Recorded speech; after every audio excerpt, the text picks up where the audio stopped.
That's certainly a concern. I think China is hoping that it can bounce back from its zero COVID strategy, declare victory, and then move on. But the reality, as we are seeing in other parts of the world, is that China might have to learn how to manage COVID rather than try to eliminate COVID altogether, because I don't think it's going away. And the zero COVID strategy is going to have a fairly devastating effect in terms of production and, as you point out, in terms of consumption as well. Now, China has had some success in terms of shifting towards an economy that is driven more by consumption and by the services sector.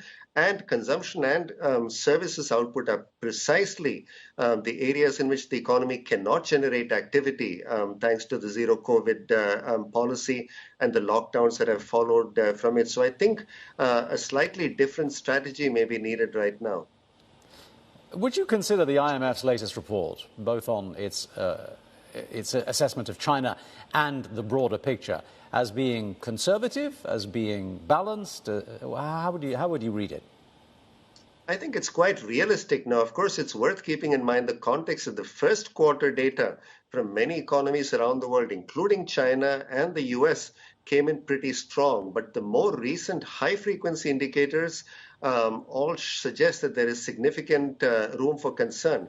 But what is especially concerning is that this growth slowdown is coming at a time when there is very little policy space in many of the major economies. Inflation, of course, is rising in most major economies around the world, which constrains monetary policy. And at the same time, high levels of public debt that have been built up over the last decade and a half are constraining fiscal policy.